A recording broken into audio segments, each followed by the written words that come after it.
Question number 2 में बोला जा रहा है कि let t be the tangent to the parabola y square is equal to 16x at the point 64, 32।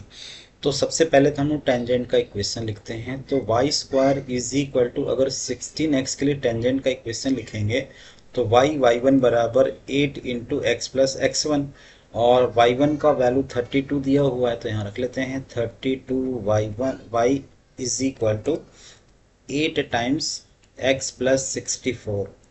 इसको सॉल्व करेंगे तो हमारे पास जो वैल्यू आएगा, मतलब 8 4 32 हो जाएगा। तो x minus four y plus 64 हो जाएगा, प्लस 64 इज इक्वल टू 0। ये मान लो इसको इक्वेशन 1 बना दिया। और ये किसका इक्वेशन है? टेंजेंट का। टी, इसको टी बोल देता हूँ, ये टी की बात किया जा रहा है। Let L be the tangent to the same parabola at another point x1 y1 on the parabola।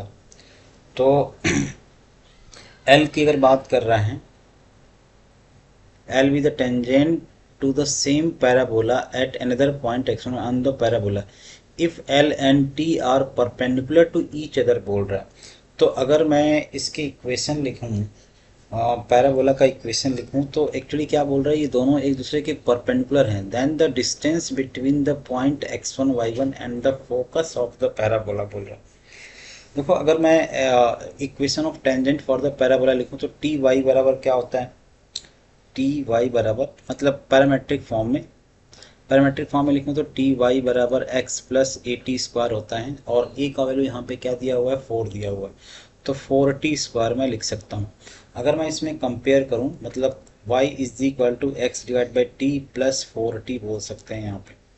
अब अगर मैं कंपेयर करूँ तो ये एक्चुअली क्या है, दोनों परपेंडिकुलर हैं। इसका जो स्लोप आएगा, इसका जो स्लोप आ रहा है t वाले का, तो वो आ रहा है 1/4 आ रहा है। तो इससे अगर मैं कंपेयर करूँ तो इसका मतलब ये हुआ कि 1/t इज इक्वल टू किसके इक्वल हो जाएगा?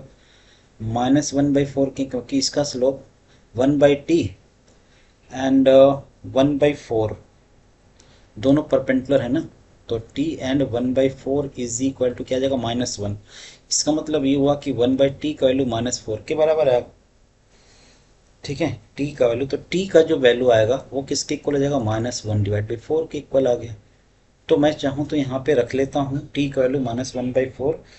और एक्चुअली हमको इक्वेशन नीचे पॉइंट ही निकाल लेते हैं, क्योंकि x1 y1 वो पॉइंट क्या होता है? 80 स्क्वायर और 280 होता है। मैंने x1 y1 यही वाला वैल्यू है, पैरामेट्रिक फॉर्म में हमने मान लिया, तो x1 y1 यही पॉइंट है। तो a का वैल्यू हमारा गिवन है कितना? 4।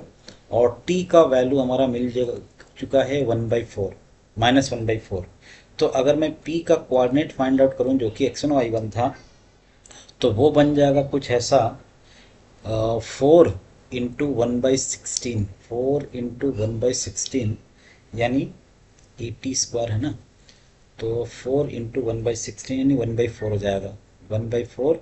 और दूसरा जो कोऑर्डिनेट आएगा 280, यानी 8 इंटू -1/4 यानी -2 हो जाएगा, तो -2 हो जाएगा। पी का कोऑर्डिनेट ये आ गया।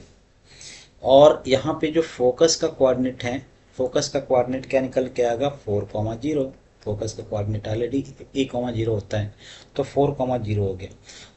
And the focus of the parabola is 4,0। तो हमसे क्या पूछ रहा है? Then the distance between the point x1 y1 and the focus.